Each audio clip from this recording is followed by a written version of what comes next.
ഇന്നലെ വലിയൊരു സന്തോഷം നടന്ന ദിവസമാണ്. കോട്ടയം മെഡിക്കൽ കോളേജിൽ വീണ്ടും ഒരു അവയവദാനം നടന്നിരിക്കുന്നതാണ്. അതൊരു വലിയ സന്തോഷമായി മാറുകയായിരുന്നില്ല ശരിക്കും? ഒരു പ്രചാരണങ്ങൾ തിരക്കിനിടയിലൊക്കെ ഫുൾ ടൈം ഉണ്ടായിരുന്നു അതിൻ്റെ കൂടെ.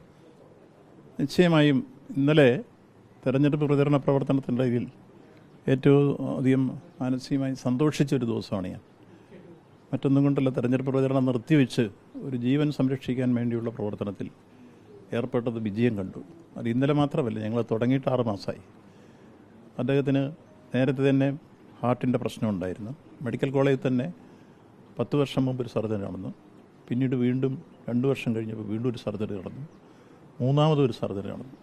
അവസാനം ഡോക്ടർ പറഞ്ഞു വാൽവിന് വന്ന കേടുകളും അതോടൊപ്പം തന്നെ ഹൃദയത്തിന് വന്ന തകരാറുകളും എല്ലാം ചേർത്ത് നോക്കുമ്പോൾ ഇനി രക്ഷപ്പെടാൻ പാടാണ്. അതുകൊണ്ട് മാറ്റിവെക്കൽ മാത്രമാണ് പോകാൻ വഴിയെന്ന് തൊറാസിക് സർജൻ സൂചിപ്പിച്ചു. അപ്പോൾ അദ്ദേഹം അതിനോട് ജോലിയൊക്കെ കൊടുത്ത് അവിടെ താൽക്കാലിക ജോലി തന്നെ തുടരുകയായിരുന്നു. ഈ ഒരു ഘട്ടത്തിലാണ് സൂപ്രണ്ടിനോട് പറഞ്ഞത്, സാമ്പത്തികമായി ഏറെ വിഷമിക്കുന്ന ഒരു പാവപ്പെട്ടവനാണ്, അയാളുടെ മാറ്റിവെക്കൽ ശസ്ത്രക്രിയ നടക്കണമെങ്കിൽ 30 ലക്ഷം രൂപ വേണ്ടി വരും. ഒരു 15 ലക്ഷം ഉണ്ടെങ്കിൽ നമുക്ക് മാറ്റിവെക്കൽ നടത്താം. തുടർന്ന് ചികിത്സയ്ക്ക് വേണ്ടിയാണ് പിന്നെ 15 ലക്ഷം വരുന്നത്. 2 ഘട്ടങ്ങളിലായി ഉണ്ടാക്കിയാണ്. അപ്പോൾ കഴിഞ്ഞ ഡിസംബറിലാണ് അദ്ദേഹത്തിനോട് പറഞ്ഞത്. ഞാനിപ്പോൾ പറഞ്ഞു ഞാനത് മുൻകൈ എടുക്കാം. കഴിഞ്ഞ ജനുവരി മാസത്തിൽ തന്നെ ഞാൻ കുമരകത്ത് പോയി അവിടുത്തെ പ്രധാന പ്രവർത്തകരെയും പഞ്ചായത്ത് പ്രസിഡന്റ് ഉൾപ്പെടെയുള്ള ആളെയും വിളിച്ച് ലയൺസ് ക്ലബിൻ്റെ പ്രസിഡന്റ് പൗരപ്രമുഖർക്ക് വിളിച്ച് വിട്ടൊരു കമ്മിറ്റിയാണ് ഉണ്ടാക്കി. എന്നിട്ട് പണം ഒരു ദിവസം ഇറങ്ങി പിരിക്കുക, ഇയാൾക്ക് വേണ്ടി 15 ലക്ഷം രൂപ ഉണ്ടാക്കുക. ഞാൻ 1.5 ലക്ഷം രൂപ കൊടുത്താണ് അത് ഉദ്ഘാടനം ചെയ്തത്. ഏതായാലും ആ ശ്രമം വിജയിച്ചു. ഒരു ദിവസം കൊണ്ട് തന്നെ 14 ലക്ഷത്തോളം രൂപ കിട്ടി. കിട്ടിയ ഉടൻ തന്നെ അരുണിനെ വിളിച്ചു വരുത്തി പണം കൈമാറി ഡോക്ടറെ ഞാൻ വിവരം അറിയിച്ചു. അപ്പോൾ പിന്നെ ഹൃദയത്തിന് വേണ്ടി കാത്തിരിക്കുക. ഏതാണ്ട് 1 മാസം കഴിഞ്ഞപ്പോൾ ഒരു ഹൃദയം കിട്ടുന്നത് അറിയിച്ചു. പക്ഷേ അത് ചേരുന്നില്ല പുള്ളിയുടെ ഏജുമായിട്ട്. രണ്ടാമതൊരു ഹൃദയം മിനിങ്ങാന്ന് രാത്രിയാണ് തിരുവനന്തപുരത്ത് കിംസ് ആശുപത്രിയിൽ കൃഷ്ണലാൽ എന്ന് പറയുന്ന പേഷ്യൻ്റെ ഹാർട്ടും ലിവറും എല്ലാം മാറ്റി കൊടുക്കാൻ അദ്ദേഹത്തിന് ബ്രെയിൻ്റെ ഇപ്പോൾ തയ്യാറായിട്ട്. അപ്പോൾ അതിവിടെ മെസ്സേജ് കിട്ടിയ ഉടൻ തന്നെ ഡോക്ടർ എന്നെ വിളിച്ചു. എല്ലാ അറേഞ്ച്മെൻറ്റ്സും നമുക്ക് ഉണ്ടാക്കാം, ഇതെടുക്കാം എന്നുള്ളതൊക്കെയാണ്. അപ്പോൾ അരുണും വിളിച്ചു. ആ ശ്രമം രാവിലെ തന്നെ തുടങ്ങി. ഡോക്ടർ ഒരു ടീമിനെ തിരുവനന്തപുരത്തേക്ക് പ്രത്യേകമായി അയച്ചു.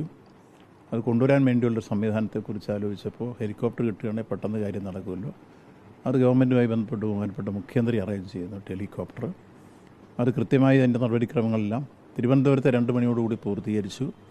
ഏതാണ്ട് 2:35 കോട്ടയം പോലീസ് പരേഡ് ഗ്രൗണ്ടിൽ എത്തിച്ചേർന്നു. അവിടെ നിന്നെല്ലാം പെട്ടെന്നെത്താനുള്ള സംവിധാനം ഞങ്ങൾ ഒരുക്കിക്കൊണ്ട് ഞങ്ങളെല്ലാം അവിടെ കാത്തു നിന്നിരുന്നു. മെഡിക്കൽ കോളേജ് നേരത്തെ തന്നെ തയ്യാറെടുത്ത് നിന്നിരുന്നു. അപ്പോൾ ആ ശ്രമം കൃത്യമായി ഏതാണ്ട് 2:45 കൂടി മെഡിക്കൽ കോളേജിലെത്തി. അപ്പോഴേക്കും ആദ്യം ചെയ്യേണ്ട പ്രവർത്തനങ്ങളെല്ലാം ഡോക്ടർ ചെയ്തു വെച്ച് കഴിഞ്ഞിരുന്നു.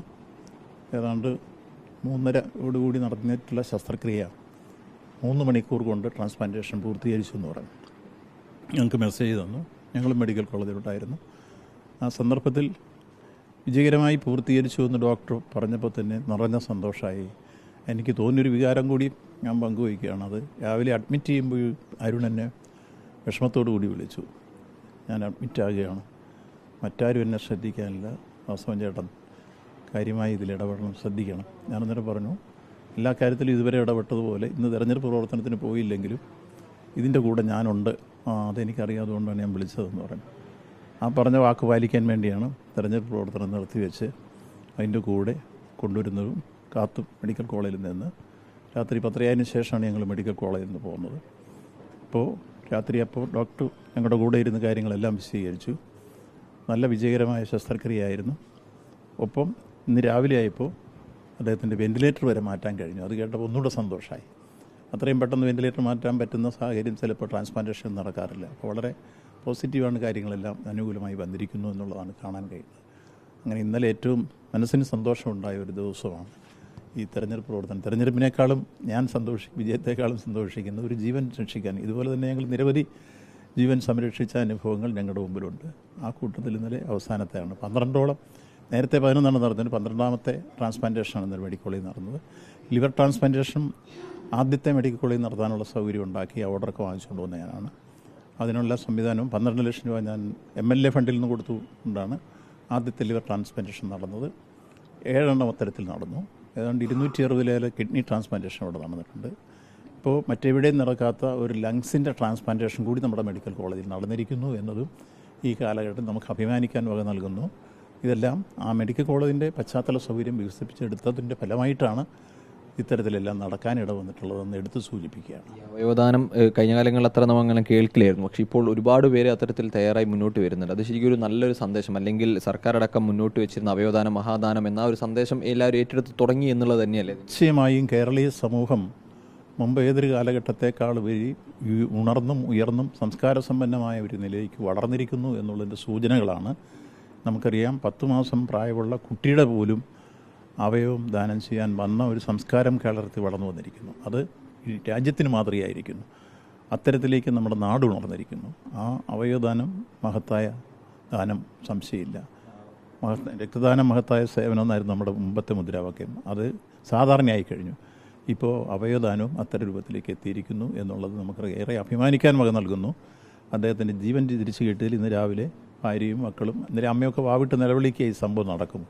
ഞാനവരൊക്കെ ആശ്വസിപ്പിച്ചു, നന്നാകാൻ വേണ്ടിയാണ് നമ്മൾ ചെയ്യുന്നത്. ഇത് മാറിയില്ലെങ്കിൽ അതിന് രക്ഷപ്പെടില്ല. അപ്പോൾ പുള്ളി മാറണോ ജീവിക്കണോ അങ്ങനെ ചോദിച്ചപ്പോഴാണ് പിന്നെ അവരുടെ കരച്ചിലെല്ലാം നിർത്തിയ പാവമ്മ. അവരെല്ലാം വിഷമത്തോടു കൂടി വേദനയോട് കൂടിയാണ് അവിടെ നിന്ന്. ഇന്ന് രാവിലെ ഭാര്യ വളരെ സന്തോഷത്തോടു കൂടി പറഞ്ഞു, ഇതാ വെന്റിലേറ്റർ മാറ്റിയിരിക്കുന്നു, ഡോക്ടർ അറിയിച്ചു, ഭയങ്കര സന്തോഷം എന്ന് പറഞ്ഞു. അപ്പോൾ ഞാൻ നിങ്ങളെക്കാൾ കൂടുതൽ ഞാൻ സന്തോഷിക്കുന്നു എന്ന് പറഞ്ഞു. അതാണ് ഈ സംഭവമായി ബന്ധപ്പെട്ട്. ശരിക്കും പറഞ്ഞാൽ ഇന്നലെ ആ ഒരു ഹൃദയം കൊണ്ടുവന്നത് ഹെലികോപ്റ്ററിലാണ്. ഒരുപാട് വിമർശനങ്ങൾ കേട്ട ഒന്നാണ് അത്. എയർ ആംബുലൻസ് ആയിട്ട് ഒരുപാട് നിരവധി തവണ ഉപയോഗിച്ചാണ്. ഒരുപാട് വിമർശനമായ എയർ ആംബുലൻസ് അല്ലെങ്കിൽ ആ ഹെലികോപ്റ്റർ കേൾക്കേണ്ടി വന്നിട്ടുണ്ടെന്നാണ്. അപ്പോൾ ഒന്നിലധികം തവണയായി ആ എയർ ആംബുലൻസിൻ്റെ ഒരു സഹായം ഇത്തരത്തിൽ അവയവദാനങ്ങൾക്ക് വലിയ പങ്ക് വഹിക്കുന്നുണ്ടല്ലോ. നിശ്ചയമായും സൂചിപ്പിച്ചത് വളരെ ശരിയായ ഒരു കാര്യമാണ്. ഞാൻ പിന്നെ അത് പറഞ്ഞാൽ രാഷ്ട്രീയമാവല്ലോ എന്ന് ചോദിച്ചാൽ ഞാൻ പറയാതിരുന്നത്. എന്താണെന്ന് വെച്ചാൽ ഈ ഹെലികോപ്റ്റർ എടുക്കുമ്പോൾ മുഖ്യമന്ത്രി എന്ത് പരാമർശവും വിമർശനവും കേട്ടു. ലക്ഷറിയാണെന്ന് പറഞ്ഞ്, ആർഭാടമാണെന്ന് പറഞ്ഞു. പക്ഷേ ആ ഹെലികോപ്റ്റർ കൊണ്ട് എറണാകുളം ജനറൽ ആശുപത്രിയിൽ, എറണാകുളം നമ്മുടെ ലിസി ആശുപത്രിയിൽ, അതുപോലെ കോട്ടയം മെഡിക്കൽ കോളേജിൽ, കോഴിക്കോട്, ഇങ്ങനെ നിരവധി ഹൃദയം അതുപോലെ അവയവമാറ്റത്തിന് വേണ്ടി ഇപ്പോൾ ആ ഹെലികോപ്റ്റർ പ്രയോജനപ്പെടുത്തിയിരിക്കുന്നു. എത്ര ജീവൻ രക്ഷിക്കാൻ കഴിഞ്ഞു. നമുക്ക് ഏറെ അഭിമാനം തോന്നുന്നു ആ ഹെലികോപ്റ്റർ വാങ്ങിയ സംഭവവുമായി ബന്ധപ്പെട്ട്. ഗവൺമെൻറ്റിൻ്റെ ഒരു ദീർഘവീക്ഷണമാണത്, മുഖ്യമന്ത്രിയുടെ വലിയൊരു ഇടപെടലാണത്. അങ്ങനെ നമ്മുടെ ആരോഗ്യപരിപാലന രംഗത്ത് ആഗോള മാതൃക സൃഷ്ടിക്കുന്ന ഈ കൊച്ചു കേരളം ഇന്ന് ഇത്തരം കാര്യങ്ങൾ കൂടി നമ്മളേറെ മുന്നോട്ട് വന്നിരിക്കുന്നു. ഇപ്പോൾ ഏറ്റവും വലിയ അവയവദാന ആശുപത്രി കോഴിക്കോട് ആരംഭിക്കാൻ പോകുന്നു. തറക്കല്ലിട്ട് കഴിഞ്ഞ് നിർമ്മാണ പ്രവർത്തനം ആരംഭിച്ചു കഴിഞ്ഞു. അപ്പോൾ ഓർഗൻ ട്രാൻസ്പ്ലാന്റേഷനും നമ്മുടെ കേരളം ഇന്ത്യയിൽ തന്നെ മാതൃകയായി മുന്നോട്ട് വരുന്ന ഒരു കാലഘട്ടമായി ഈ കാലഘട്ടം മാറുന്നു എന്നുള്ളതാണ് ഇവിടുത്തെ ലങ്സ് ട്രാൻസ്പ്ലാന്റേഷൻ തുടങ്ങിയതുൾപ്പെടെ ചൂണ്ടിക്കാണിച്ച് നമുക്ക് പറയാവുന്നത്. അതുതന്നെയാണ് വലിയ മാതൃകകൾ കേരളത്തിൽ നിന്നുണ്ടായി വരുന്നു. തെരഞ്ഞെടുപ്പ് പ്രചാരണം മാറ്റിവെച്ചുകൊണ്ട് അവയവദാനത്തിനൊപ്പം ചേർന്ന് നിൽക്കുന്നു. ചെറിയ കുട്ടികളുടെ അവയവദാനം നൽകാൻ പോലും രക്ഷിതാക്കൾ തയ്യാറായി വരുന്നു. അങ്ങനെ വലിയ മാറ്റം സമൂഹത്തിലാകെ ഉണ്ടായി വരുന്നു. അതിൻ്റെ ഒരു മാറ്റം കോട്ടയത്തും പ്രതിഫലിച്ചു എന്നുള്ളത് നമുക്കിവിടെ കാണാൻ കഴിയുന്നത്. വീഡിയോ ജേർണലിസ്റ്റ് രഞ്ജിത്ത് കളത്തിപ്പടിക്കൊപ്പം reporter Akhil, in reporter, Kottayam.